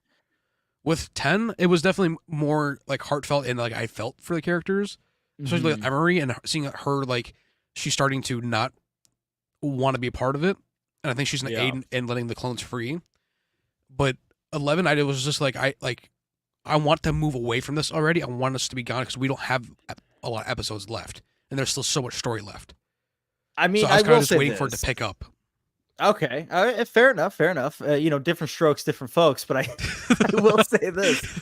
I will say this, and that is that Tony's on my side. I look. That's basically my view as well, Tony. I just I love Ventress. She's probably my favorite female Yeah, Jedi from the Clone Wars era. Um, and I'm glad she's back. I don't even hate that they revived her from her book because, and usually I'm against that, as you know, yeah. but I don't hate it because it works, especially if there was Night Sister magic, whatever. As Bad Batch episodes, though, I just think 10 and 11 worked better. I think that 11, I knew that we all knew that she had to end up back at Tantus somehow. Yeah, I just That was think obvious. the way it happened was kind of cheap because like from the very start of the episode, they should have been already leaving, and the fact that like they were just dicking around and taking their sweet ass time to start getting ready to leave is what bothered me really badly. Like it felt like Fair Omega enough. had planned that stay, like from like season 1 Omega. Like it felt like they were like really immaturely taking their time and not valuing what she was saying. Like, I don't think Sure, but Cody should have been able to fully blow up their ship by that time. I feel like they should have been gone as Cody was coming. Like, they would have passed each other as they were coming in. In my mind, that's how quickly they should have been like, yo, we gotta go. Like, yeah, no, that's a good point. It probably could have been. I mean, it's for the sake of the story, right? They're always gonna like whatever convenience. Um, so I definitely get what you're saying there. It's but that how many times have we seen the Bad Batch do something utterly stupid, like bring a child on a mission, and stuff like that, when they really shouldn't be, 90% of the time. So yeah, at the same time, like I that, like just they don't have a choice. I feel like either. Like, yeah, I mean, I mean, I it's just just how like many taking like a youngling on a mission, like Ahsoka. sure, but like It's just less that's powerful. different because yeah, Ahsoka's being trained since like birth to be a Jedi, whereas he's like Hunter will be like, yeah, we can't take you on this one. And she's like, no, I'm coming. And he's like, okay. Like, you know what I mean? So like And like that just annoys me too because like at this point in the stage, like she should know how big the stakes are to where she shouldn't even be thinking like that. That's kind of where I'm just getting like annoyed. Like she's way too worried about Batcher and whatever the hell Batcher's doing, and yeah. not like I don't know. I feel like this is probably how it should feel, and not like how they kind of want you to feel. Like cut the shit already. But it's getting to the Yeah. point where I'm getting like frustrated. Like okay, we have not even 5 episodes left, and we got to have this big payoff. I don't want Mando season 3 all over again, where it's just the last episode, last 2 episodes where they're really good. See, Like I didn't feel like that. I felt like that's the thing. I felt like these last two episodes were real. I felt like the last three episodes were really good across the board. I mean, I liked the raid on Pabu. I mean, I like that uh, that we basically saw them, the Empire be this force that people fear because we don't get that a lot. We get it in Andor. A lot of the times, the Empire is made out to be a joke, dude. The Bad Batch was helpless against them, and I yeah, like seeing that. I like to see that. Yeah, at the end of the day, they're just human, and when there's a whole army coming after them, they can't always win. You know what I mean? It's more yeah, so I like seeing that than the fact that like, okay, we knew she was going to end up back at Tantus, obviously. Whether that happened via her giving herself up or being captured, I don't really care. It's more the fact that the Bad Batch failed again, and I think they're going to fail some more. So, and I'm all for it on that side of it. I just feel like Crosshair, after how much they went through of getting out, he wouldn't have let her just give herself up. Like I feel like it didn't feel like how Crosshair was just in the previous episode with Ventress. Like it didn't feel like the same Crosshair. Like I felt like he would have tried fighting that with her more. At least I mean, I very well could be wrong. Well, I think they came to a point where they had no choice. It was either you keep fighting and get more people on the island killed, or what she wants to do is just give herself up so she can stop all the, basically the occupation of the empire. So, can I be honest with you? Yeah. Oh, hey. I wanted the empire to be more menacing. I wanted when I think Cody was one who said that like, well, you shouldn't have been harboring them in the first place, and he would have been innocent. I expected him to then tell them to finish burning all the houses down. Like I expected them to fully destroy Pabu. That's what I was like. I felt underwhelmed because I expected the Empire to do more when they had Omega, to make it to where they can't come back here. Like you can't come back here. Right, they're never going back. I would have liked to see also, some executions in the street or something like that. That'd have been cool, especially from how Andor had given us that presence. But I get this is more of a kids show, so you can't have. But we had that in Clone Wars though too. We had a little bit with the Mandalorians with Death Watch. Sure. Yeah, that's so. True. I think. See, but that was pre-Disney, right? That was pre-Disney, so it's like. Things have changed under Disney, whether you want to admit it or not. And maybe they do see it as a kid show and they don't want to go all the way there, even though Dave probably would. I mean, Dave is beheading people. Right. He would do it. So I think Emily will crack and get in contact with the clones or Bad Batch. Yeah, easily. I feel like she's gonna be the one to set the clones free from the inside. And with Omega's help. Yeah, that'd be interesting if, because now she's leading the clone program and she has a soft spot for Omega, whether she wants to admit it or not. I would really hate if Cody's just in a cell. Like, if he is CX2, he's got to be, man. It's the whole when he said to Crosshair, like, you could have been one of us, like, that just told me that, like, Crosshair couldn't be brainwashed like they wanted him to, but Cody was. That's just what that tells me, basically. Yeah, exactly.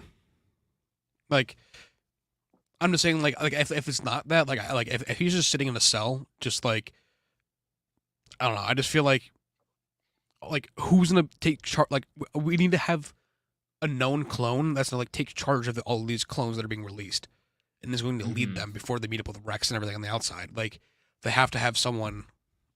Obviously, you can't use Gregor or Wolf. I mean, you mean you could? Yeah, I think Wolf would be a great option there. I just feel like Wolf is gonna have to fake his death in some way to get out. But no, because the Empire knows that Wolf is with Rex and Gregor in Rebels because they've already contact. Yeah, okay, yeah, that works.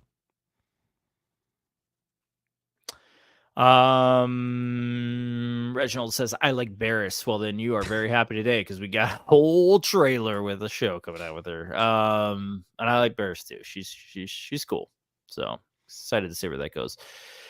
The Empire shot their own foot, killing off all adult Jedi, destroying Topeka City when Palpatine needed them for Hemlock blood matching. What about Jedi and Stasis? That's the thing. So they killed off most adult Jedi. There's still a few out there. I think they're just probably having trouble capturing them.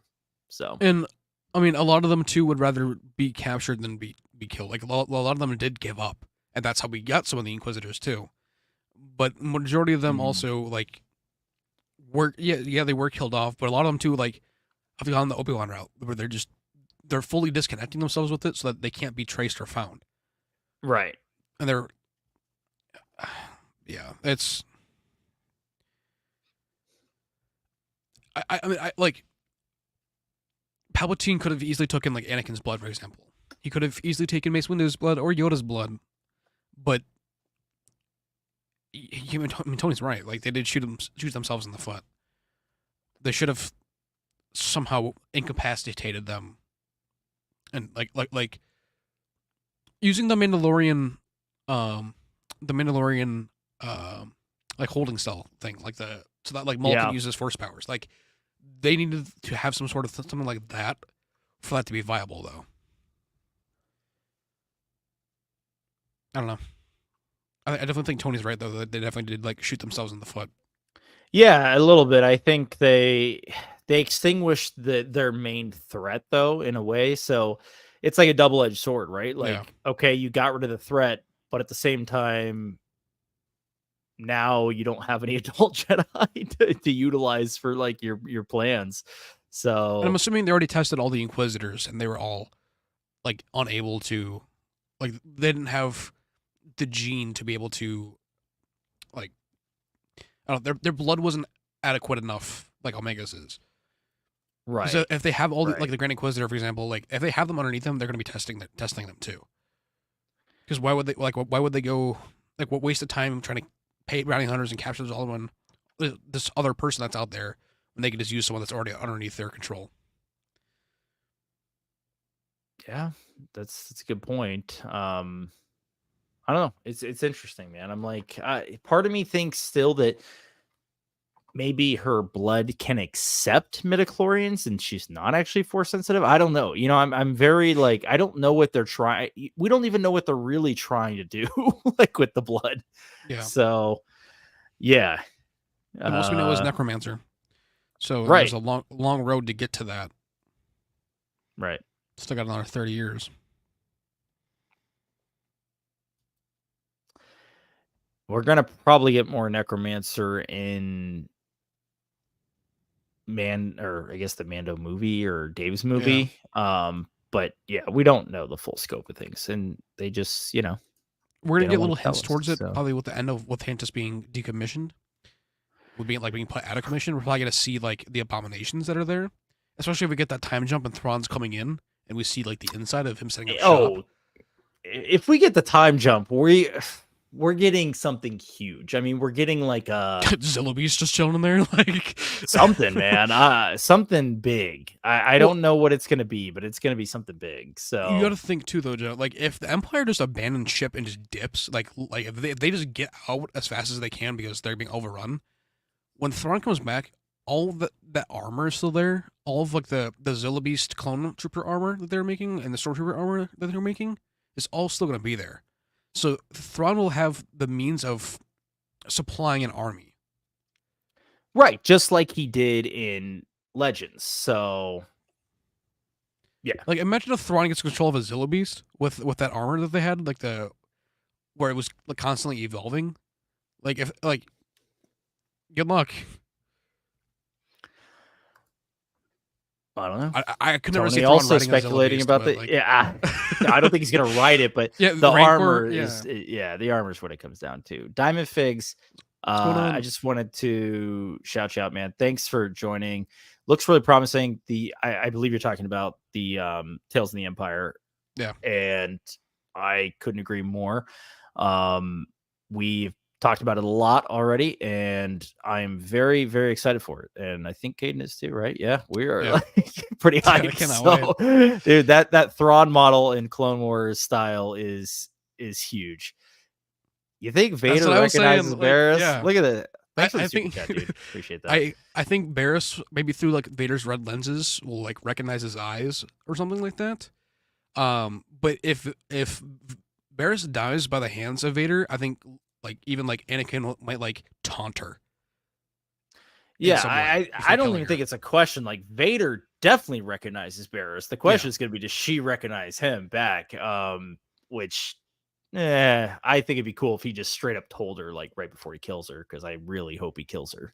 I think it'd be awesome. Like, yeah, I mean, I think that'd be such a cool way to go. So, well, and if this is at the no, that wouldn't be the point because Stormtroopers are everything. I was gonna say if it's like Anakin after finding the Venator where Ahsoka was, but that's already in the future. That's ahead, so we can't jump that far yet. Yeah.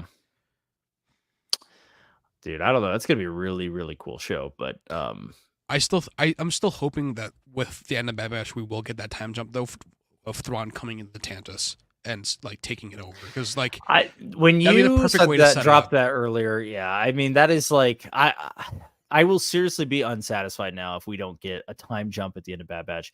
It's a perfect parallel to Clone Wars Season 7.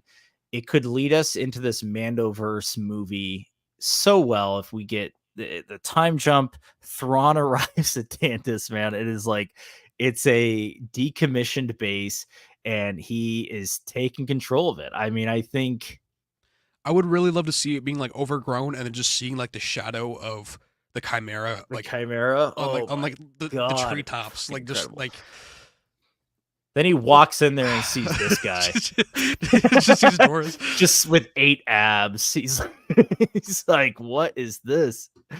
No, it would be fucking incredible, dude. I'm like, I really want to see Thrawn in that finale. That would be nuts. Okay, think about it like this. They already have the model from Tales. They're probably working on them side by side. Right. We have the model now. I think it's very, and we have Morgan Elsbeth too, which obviously she's not going to be there, but like we have, I mean, or it could even be before then. Like it could be even Morgan Elsbeth going and getting the operation started. This model looks so freaking good. It does look so good. It looks so much like Lars though too. Like that's like it looks so much like Lars. It does. It looks like live action Thrawn. I mean, it but younger. It's just not amazing. Yeah, he doesn't have the dad bod going on. It's okay. It's okay. Do you think? Okay, with that, do you think we'll get references to Thrawn baiting Vader and like Thrawn like knowing that Vader is Anakin and toying with him? Because that is this time period with Thrawn being in that. Yeah, these are just so short that I don't think we're going to. Because that's already in books. You know what I mean? Yeah. I don't think so, but I don't know. I would just like to see Thrawn and Vader like standing next to each other, talking to the Emperor or something, just because of, I don't know, just seeing Thrawn this young, it opens the door to like, that many possibilities to me. Yeah. Well, there's a lot that could happen. I'm down for whatever. I'll tell you that much. Reginald says, when is your next live stream going to be? So I'm actually once again going to be busy all next week. So it's going to be 2 weeks from today, basically. So we're looking at April 18th. Okay. So yeah. But I'll put out a notice and everything. So on Discord, join our Discord if you're not already, Reginald. I think you're in there. And I'll put it on, YouTube. You think that blue saber user is Luminara? So I don't think so either. I think it's, I genuinely don't think it's. Trying to find the screenshot, but of course I'm like failing miserably at that. I don't know if anyone knows what time it's at. Let me know, but I don't think it's Luminara. Although I don't have a good answer for who it might be. Like, I wouldn't be shocked if it's Ahsoka, I guess. Ahsoka wouldn't have her blue sabers though at this point. She would have the white ones from Tales. But we also, I couldn't tell from the picture if they were for sure blue. No, this might be before Tales. This might be because the Inquisitor's still alive. So, and also, obviously Luminara could have built the new one. I always thought her saber was green. I could be wrong. I thought Luminara's was green. They are, but I'm gonna pull up that real quick. So definitely green, but Jedi can change their sabers as we all know. Yeah. DM'd you a photo of live action Luminara that looks exactly like this. He says so. I think I know which one you're talking about. I think I know the photo. Let me just go back real quick and pull it up.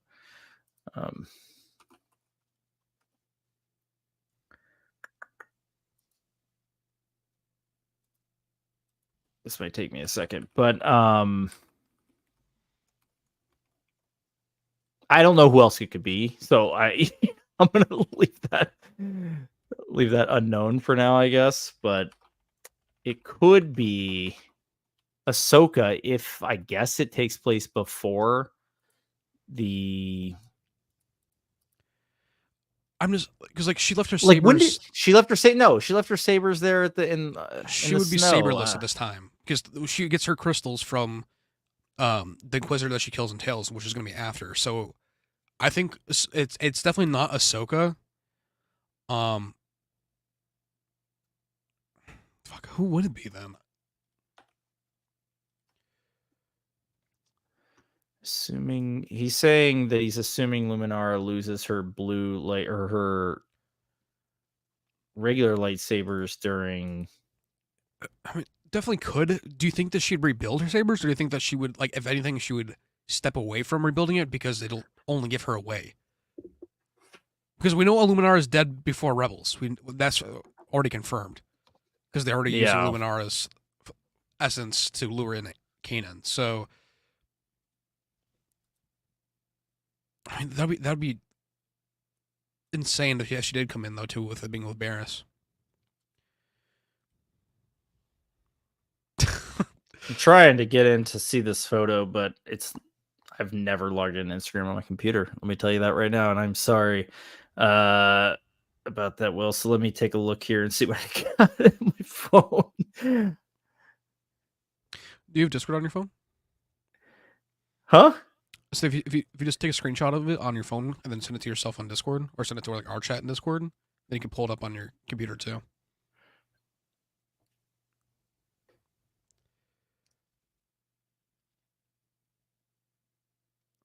Okay, yeah, no, I recant my sentence. I can see it. Wow. What is this photo from? Can I get the the source on this, man? I'm like, interesting. While reading on that, I wanted to show this. My wife is a part-time shift lead at a movie theater, and one of her managers has been there for over almost 30 years.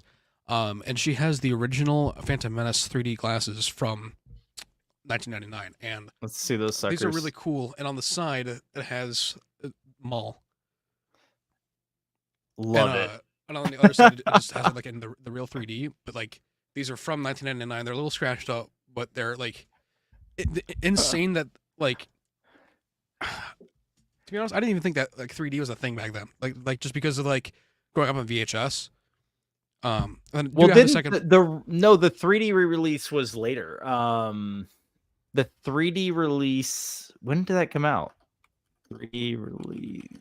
Then we do have a second pair of it, which is just X-Men Days of Future Past. That's really the only markings on it, but it's still cool. The 3D re-release for Phantom Menace came out in 2012. Okay, that makes more sense. So those are still 12 years old. Yeah. So, that's a prequel behind the scenes photo. Wow. I literally like can't even find that on Google. So it's very interesting. It could very well be her. I think she'd be a good foil for Barriss. So that'd be kind of cool. I think it'd be almost poetic if Barriss is the one to kill Luminara too, after she's like fully become an Inquisitor.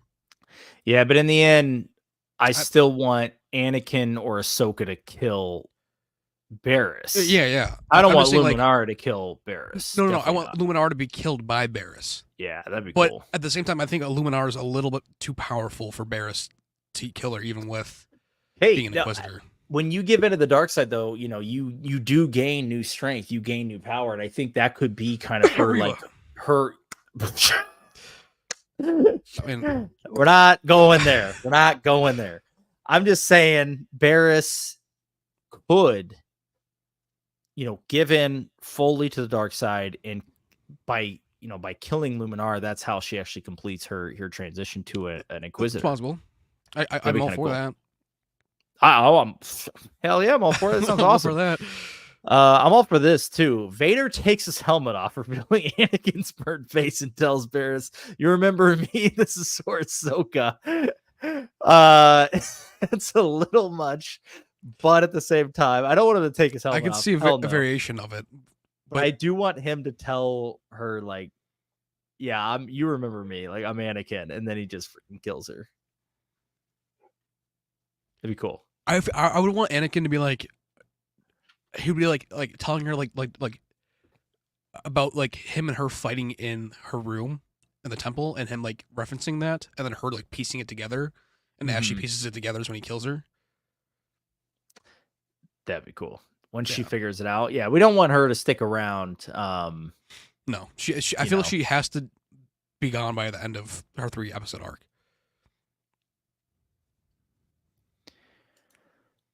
This is interesting. The audio of the Grand Inquisitor saying one final test doesn't sync with the Red Room duel, assuming that will be used as proof that she can kill Jedi. Yeah, that's it's just like really the Ahsoka good stuff. Point. I did not know that it doesn't. See, I need to like watch this shit. You do all the time. I'm not that great at it, but I don't watch this stuff super carefully. So like, I'm just like, oh, okay, like I watch this it. This is once. Her test, right here. I watch it once in like full speed, and then I go back and watch it at 0.5 and like listen to stuff because like, I mean that's how I found Dead Shin Hati. So, right. But like, well, not dead. But yeah, that's what I said. Like that, like what with Ahsoka when her and Sabine were both saying "ready" in the trailer, like they weren't really saying that. Like you, like I could very well hear it when like the line did sound a little bit odd. It didn't. It felt a little out of place just because his mouth looked like it was saying something completely different.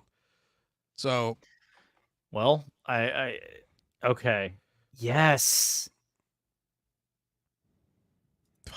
I'm still like in between. Like, no, it's not Luminara. Luminara's. I feel like Luminara's face is a little more like greener. This is animation, though. Dude, right there, the picture he sent me. Are you kidding me? It looks all good. It literally is. Okay, I don't even know why. I lost it. Fuck, dude. It literally is. I mean, that's just confirmation. Yeah. Thank you, Will, for the confirmation. It just 100% is. I'm still debating. Like, if I do Facts. my Tantus video tomorrow or do the breakdown, because then that's definitely going to be in the breakdown too.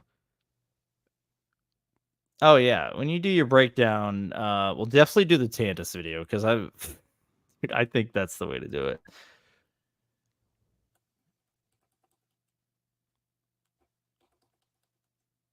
Okay, hand that face is green. Okay, that swing too, by the way, is very Luminara, like from her. Yeah, it's the Luminara. Blue eyes. Yeah, the blue eyes. That's Luminara.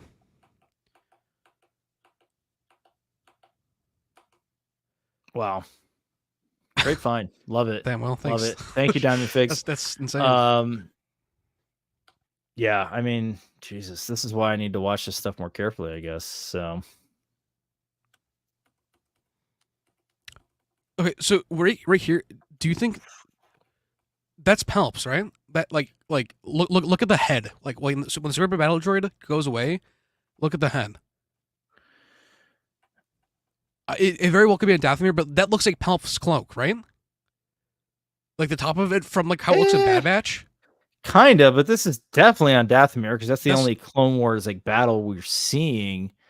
Unless there's like another scene though too, like. Because that's definitely not Morgan. Why does she have a cloak on all of a sudden now? Could it be Maul? No. Why not?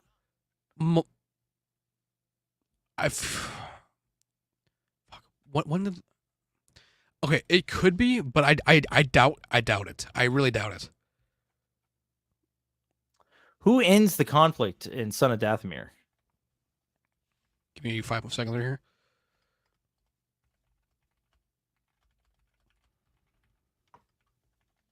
Oh, Diamond Fig says Palpatine there for invasion of Dathomir, wanting to use Night Sister magic. That's what I'm saying. Like, I think it's Palps because he was there. Because didn't he see the Witches of Dathomir as somewhat of a threat, and that's why they kind of put an end to them? Because it was really the Empire's doing, even though it was technically pre-Empire, Republic to Empire transition. So. Yeah, I don't know. That is like, that's another interesting one. I'll say that much. Wow, that could be. It has to be Palps. I'm looking at it right now. On. I think we're getting Palps. I think it's some sort of adaptation of Son of Dathomir. Is he in Son of Dathomir? Yes, in book 4. It's Maul and Mother Talzin fighting Palpatine. But Maul's there too. Yes, I'll literally send you the screenshot of the cover too on this. Yeah, so that's why I'm like, it could be Maul, I think. But I just like, why would Palps be taking out battle droids? I guess is my question. I mean, also too though, Mother Talzin had battle droid parts that she used to repair Maul's legs in Clone Wars. So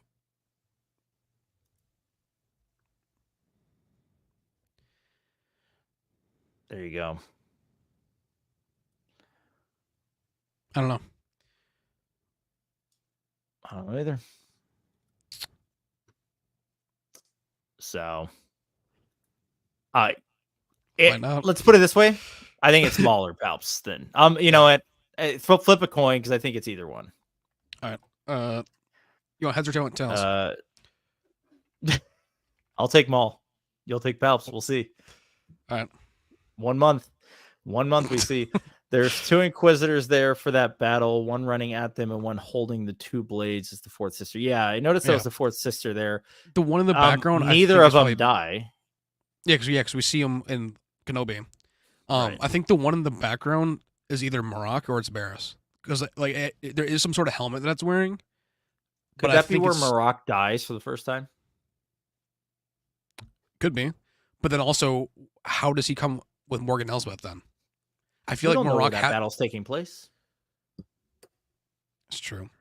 Also, I got a question for them and Fangs. So when the Grand Inquisitor is training with Barriss, do you like? I don't think that's in the fortress. Do you think that's on like Korriban, or do you think that's like? It's definitely a Sith temple. So where do you think this is? Because I think it's Korriban, if anything. Because it's too soon. I feel like to be the fortress. But that's, I don't know. That's just me. Or maybe even the Jedi Temple, like the Sith Temple underneath the Jedi Temple. But that's probably more likely than Korriban. I think it is underneath the Jedi Temple, personally, but I don't know. What are you gonna do? I feel like we discussed it a little bit. I don't know. Time Figs, if you're still around, give your 2 cents. Yeah, man, I can't wait for that show. Like, that is the kind of shit I want them to keep making, though. Like, I want like these. I kind of like the side stories where we get like a lot of lore, like more than I do watching like a 10 episode season of something where they're just like, sometimes it feels like we're just getting plot like moving along slowly for no reason more than like we have to fill a runtime. So I would love to see more Tales of the Jedi, Tales of the Empire. I really wish they would lean into it. I you know what I think, but I wish they would do Legends stuff to tell like Legends of the Jedis or Legends of the Empire and Legends of the New Republic. That'd be so sick. I'm still rooting for an ISB show. Something to do with the ISB. Just based off of how it was in the Andor. Andor is giving us that to some degree, and really well, I would say. So I don't think they're going to lean into that too much unless, let's say, Andor season 2 does so well that there's enough like credence to do some sort of spinoff with the ISB. I don't know if it'll be ISB, but I feel like there's definitely be some sort of spinoff of Andor. With how I could be wrong because I guess it's really well received. Rogue One is that spinoff. Rogue One is the conclusion of that story, and supposedly season 2 will kind of lead right into Rogue One. So I'm saying, like, unless they wanted to give us now the story of a different character from Andor, from a kind of like from a different point of view. So yeah, that'd be kind of cool. I don't know how they include the ISB in that, but give Donnie Yen some light. What do I know, man? No, I'm excited for Andor season 2. I probably don't. I do like it a lot. I think it's really, really well done. I don't probably love it as much as some people do, and the reason is because it kind of just makes me wish they would put that kind of care into like these like Force centric shows or Jedi centric shows, because good Lord, it's gorgeous, man. That is a gorgeous show. So I I really still keep thinking wish the that beach, like with the synth wave from the beach, like that shot, like going like I to the love that. hotel, is just like, give us more of that. Yeah, I love it. Oh, it's really, really good world building. Who is the cinematographer? Is it Greg Ferguson? No, Greg Fraser only did Mando 1 and 2. He's been pretty busy ever since then. He did the Batman movie. Obviously, he did The Creator, and he did Dune 1 and Dune 2. If you guys don't know, Damian Greg Garcia. Fraser is the man. And what else has he done? Has he done anything like of note? Let me look up real quick.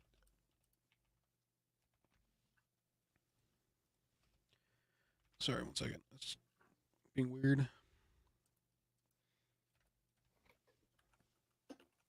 I can look him up too. Yeah. So I got his IMDb. So Andor, Garros, Jungle Land, and I'm No Longer Here. I haven't seen any of those. Wow, I haven't seen any of these either, but he's doing Blade, the Blade Yeah. remake. Dude, he's kind of like, it looks like a lot of foreign films. But what a great give us find more. by Tony Gilroy, dude. Yeah. Holy shit. I mean, Dude, beautiful. but that's kind of the way it goes. It seems like a lot of times with Star Wars, because even Greg Fraser, he really hadn't blown up until Mando. So, he was flying under the radar to some degree, and then Mando came out, and all of a sudden everyone wants to work with Greg Fraser. He Ludwig? helped develop, oh God, Ludwig too, man. Ludwig was doing the music for the show Community, like the sitcom. Yeah. Donald Glover. Yeah, like he was making rap songs with Donald Glover, like Yeah. at Donald Glover's house. Now, dude has 2 Oscars. Or no, Yeah, he's only have 1. I think he has 2 Oscars. I'll say he has 2. Crazy. Yeah. Crazy. So here's to hoping that when this Mando movie comes out, Greg Fraser returns, Ludwig returns. That would be fantastic. Give us some maybe even collabs between Ludwig and Kevin Kiner. Yeah, I just because like how menacing Balin's theme was. Like, I want that more of that for like Thrawn's new army he's gonna have. Yeah, no, Kevin Kiner killed it on Ahsoka. I still listen to that one all the time. That soundtrack, that's a great one. And Ludwig killed it for Mando season 1 and 2. So I would love to see them. Well, he did partially for Book of Boba. I'm saying like the outro of the finale. Yeah, I thought was done by Ludwig. He did the theme and the outro. Yep, that's right. Not much, but enough to make an impact. Yeah, to make a splash. Yeah. All right, man. Let's call it there. We've been on stream for almost 2 hours, a big one today, which is good. Yeah. We had a lot to cover. But like I said, I won't be around next week. So on the 18th, Thursday the 18th, let's plan another stream. We'll be talking. We'll have 2 more episodes of Bad Batch. That'll be our last one before the finale. No, there'll be the finale is on the 1st. So yeah, the 1st. So we'll have 2 more episodes after that. Yeah. Right on. But I think the episode on the 24th is going to be a cliffhanger. It's like a 2-parter going into episode the finale. So it'll be an interesting conversation. Should be interesting. And it's going to be awesome. Though. Right after the finale, we're getting this Tales of the Empire. I can't wait. That is just, I'm really excited. One day to be sad about them all being slaughtered, and then we're going back. Yeah, I know, right? So I'm really hoping for that post. And I'm assuming on May 4th, we're gonna get more Acolyte. We're gonna get an Acolyte trailer, like a full one. I think we're gonna get a full Acolyte trailer with a little bit more about like what the story is gonna be. I think that's gonna be that's what I'm expecting at least. I would see on May 6th for Revenge of the Sith. The 6th, like I almost like with it being that themed, like the dark side themed, I could see it coming out on the 6th for the trailer. I could, but the only reason I think it's coming out on the 4th is because they're showing the special preview with Phantom Menace on the 4th, and I think they're just going to release it on YouTube is what I think is going to happen. Oh, you're thinking we're going to get on YouTube? I would be surprised. Like, I'd be a little surprised if we got it on YouTube. I feel like I just feel like it'd be probably like a week after the Phantom Menace comes out, they may like release it. I didn't think they would do it the same day. I just think they will, because otherwise you're going to have like phone recordings of it all over the internet. Why not just like get those views and ad revenue for yourself? You know what I mean? We'll be on Reddit looking at them anyway, so exactly. Like, we're gonna see it either way, so I don't really care. But I am planning on seeing Phantom Menace. It's gonna be fun. So yeah, can't wait to hear the This Is Pod Racing line. Yeah, that, and I'll try spinning. That's a good trick. I haven't seen Phantom Menace since 1990 in theaters since 1999. So it's time for me to go back. I was a child. I never got that lucky.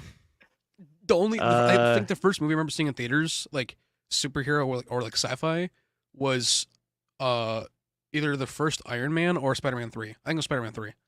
Oh my gosh, Spider-Man 3! Wow. And that comes back in theaters like 2 weeks from now. So you're just a baby, man. I don't know what to tell you. I saw The Matrix in theaters, dude. I'm like, also in '99, I think, or was that '98? Holy shit! I think it was '99, if I'm not mistaken, but I could be wrong. I don't know. I wasn't born. Yeah, it was my first rated R movie in theaters. The Matrix. The first rated R movie my grandpa made me watch was Anaconda, and that was like 5. So like that I'm still terrified of snakes to this day because of that movie. I don't blame you. Is there gonna be a season 2 for Tales of the Jedi? This is season 2 for Tales of the Jedi. Yeah, this is like it's the same show, but it's different categories. So we get Tales of the Jedi. We're getting basically like Tales of the Empire. The next, every single season is gonna be renamed something. Probably. It'd be interesting to see if it's in the same, like, if you go to click on Tales of the Jedi, if it's in a show there like season 2, and then if it'll show that, or if it'll be 2 separate selections on Disney Plus. That's what I'm kind of should be interesting. It was interesting though in the trailer when they took the Tales of the Jedi logo and like burned it away to reveal the Empire. So it was interesting, but yeah. Other than the original trilogy, I only seen Star Wars on TV. Wow. Should have saw the prequels in theaters. It was a time to be alive. Not a lot of love there, but if you were a kid, it was fun. I know you weren't a kid, Tony, then, but yeah, it was fun. So I remember going to kindergarten and telling people that I liked Anakin Skywalker, and then just getting berated. Like they're like, "What's wrong with you?" Yeah, I remember like saying like I really like Anakin, and everyone's like, "Yeah, you're dumb." Like, yeah. It was a tough time. Now the sequel guys are going through it, so guess we all get it. We all got to experience it sometimes. All right, it was fun, Tony. Thanks, everyone. Thanks for joining. Till next time, 2 weeks from now on Thursday, we will be chatting with you guys. May the Force be with you. I don't know. So stay tuned for breakdown and this Tantus theory video too. Yeah, head over to Cantina Talk and check out all those videos these guys coming up. So that's all I think. All right, thanks, guys.